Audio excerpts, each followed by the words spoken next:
Terpenoid juga dikenal sebagai isoprenoid, adalah senyawa organik yang berasal dari unit isoprena atau C5H8.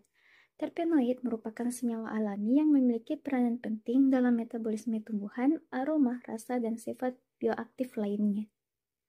Adapun klasifikasi dari terpenoid itu didasarkan pada jumlah unit isoprena yang menyusun molekulnya. Yang pertama ada monoterpena, terdiri dari 2 unit isoprena, contohnya limonen pada jeruk dan mentol pada daun mint. Kemudian ada sesquiterpena, terdiri dari 3 unit isoprena, contohnya farnesol. Diterpena, terdiri dari 4 unit isoprena, contohnya retinol. Kemudian ada sesterterpena, terdiri dari 5 unit isoprena, contohnya opiobolin. Triterpena, terdiri dari 6 unit isoprena, contohnya squalene.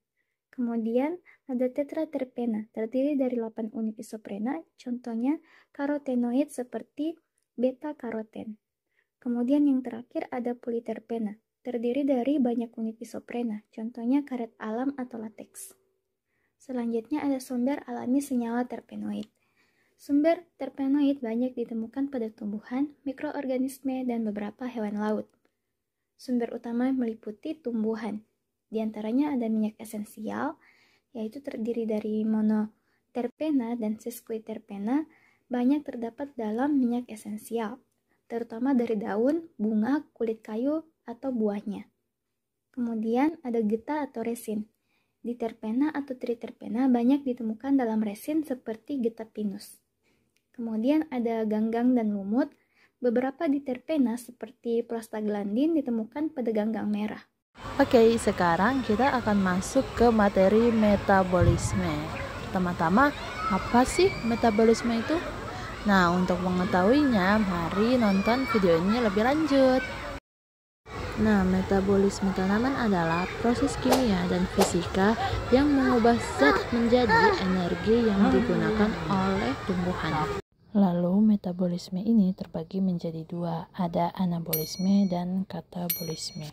Anabolisme adalah proses pembentukan sintesis senyawa organik sederhana menjadi senyawa makromolekul yang lebih kompleks untuk menghasilkan zat makanan. Contoh anabolisme pada tumbuhan adalah proses fotosintesis. Lalu, bagaimana dengan katabolisme?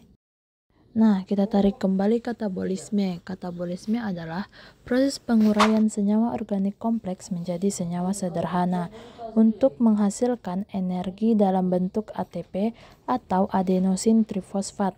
Contoh dari katabolisme pada tumbuhan adalah proses respirasi atau sama saja dengan proses pernafasan. Nah, begitulah materi dari metabolisme. Selanjutnya kita akan menerima materi-materi lain. Materi apa ya? Nah, selanjutnya itu ada fungsi terpenoid di alam. Di mana terpenoid sendiri itu memiliki beragam fungsi penting bagi tumbuhan dan organisme lainnya. Di alam, terpenoid berfungsi sebagai pertahanan terhadap herbivora dengan cara memberikan rasa pahit atau aroma yang tidak sedap, sehingga mengusir hewan pemakan tumbuhan. Nah, beberapa terpenoid juga itu berfungsi sebagai antiseptik dan anti jamur, yang dimana itu dia dapat melindungi tumbuhan dari infeksi. Selain itu, terpenoid berperan dalam proses penyerbukan dengan menarik serangga penyerbuk dan berfungsi sebagai hormon pertumbuhan. Terpenoid juga memberikan aroma khas pada tumbuhan seperti aroma lavender, rosemary, dan peppermint yang biasanya digunakan dalam parfum dan aromaterapi. Selanjutnya itu ada aplikasi terpenoid di kehidupan sehari-hari, yang dimana terpenoid sendiri adalah senyawa alami yang memiliki peran penting dalam berbagai aspek kehidupan sehari-hari, terutama dalam bidang obat-obatan, parfum, dan kosmetik. Dalam dunia medis sendiri, terpenoid seperti artemisinin digunakan sebagai obat utama untuk penyakit malaria. Sementara paklitaxel atau taksol dimanfaatkan dalam kanker kemoterapi. Senyawa seperti mentol dan kamfer sering digunakan dalam salep atau balsam untuk meredakan nyeri otot dan gangguan pernafasan. Dalam industri parfum, terpenoid seperti linalol, citronellal, dan geraniol memberikan aroma segar dan flora yang menjadi komponen utama di berbagai parfum, bahkan berfungsi sebagai pengusir serangga. Sementara itu, dalam kosmetik, senyawa seperti squalene digunakan sebagai pelembab, beta-karoton sebagai pewarna alami dan antioksidan, serta retinol atau vitamin A sebagai bahan utama dalam perawatan anti penuaan dan jerawat.